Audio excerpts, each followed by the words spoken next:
ایک ایک ادارہ دنیا کی تقدیر اور دھارے بدلنے کو کافی ہو جاتا ہے۔ آکسفورڈ کو دیکھیں، کیمبرج کو دیکھیں، ہارورڈ کو دیکھیں، اور کتنی یونیورسٹیز جیسے مدینہ یونیورسٹی کو دیکھیں۔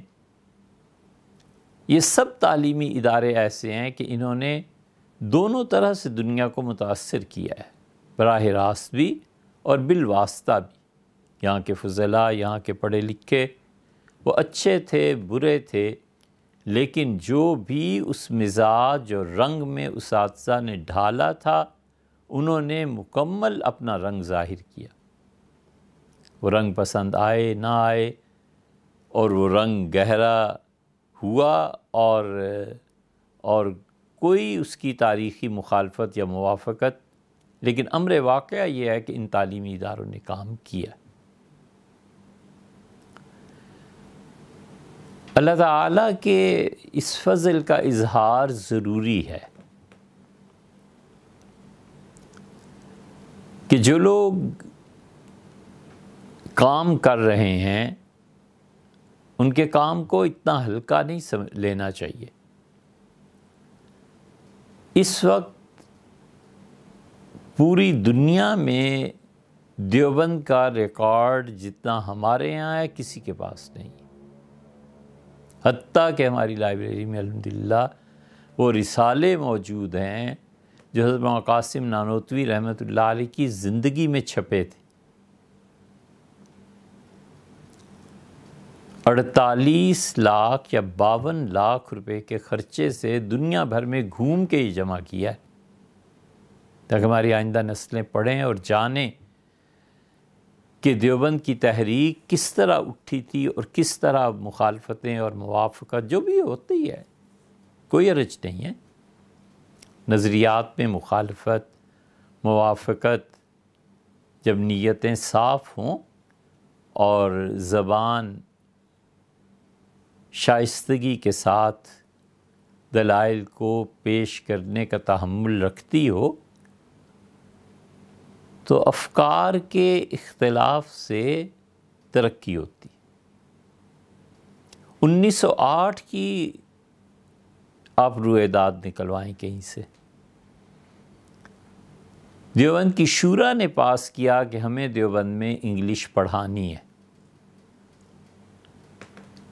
اور حضرت مولانا قاسم نانوتوی رحمۃ اللہ علیہ آخری حج کے سفر میں بیمار ہو گئے، اور سانس کی تکلیف بڑھتی گئی اور سانس اکھڑنے لگا۔ جب وہ آ رہے تھے یا جا رہے تھے، اس میں سے اٹلی کا کپتان تھا، وہ جہاز جو چلا رہا تھا، بحری جہاز، وہ دیکھتا تھا کہ ایک نحیف کمزور آدمی جہاز کے عرشے پہ سمندر میں سفر ہو رہا ہے، روزانہ ایک خاص وقت کو اٹھتا ہے، آتا ہے اور دیر تک نماز پڑھتا رہتا ہے۔ وہ لڑکا بہت متاثر ہوا اور ایک دن ملنے کے لیے حاضر ہوا اور کہا کہ آپ مسلمانوں کے مولوی صاحب ہیں؟ انہوں نے کہا جی۔ ترجمان کے ذریعے بات چیت ہوئی، اس نے کہا میں چاہتا ہوں کہ مسلمان ہو جاؤں، لیکن مجھے اسلام پہ کچھ اشکالات ہیں۔ وہ عربی وہ انگلش بولتا تھا، حضرت رحمۃ اللہ علیہ ظاہر ہے کہ فارسی، عربی، اردو وغیرہ۔ اس نے ترجمان مقرر کیا اور اس نے کہا کہ دیکھو جو مولوی صاحب میرے سوال کا جواب دیں مجھے صحیح بتانا۔ اس سے سوالات حضرت رحمۃ اللہ سے شروع کیے۔ حضرت مولانا قاسم نانوتوی رحمۃ اللہ جوابات دیتے رہے۔ اس سارے واقعے کے ان کے جگر پارا حضرت شیخ الہند رحمۃ اللہ علیہ گواہ ہیں۔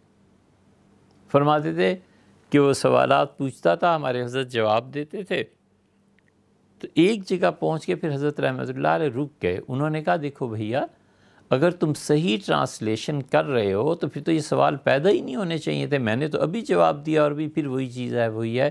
تو اس کا مطلب یہ ہے کہ تم میرا پیغام صحیح طور پر اس لڑکے کو نہیں دے رہے، کیپٹن کو۔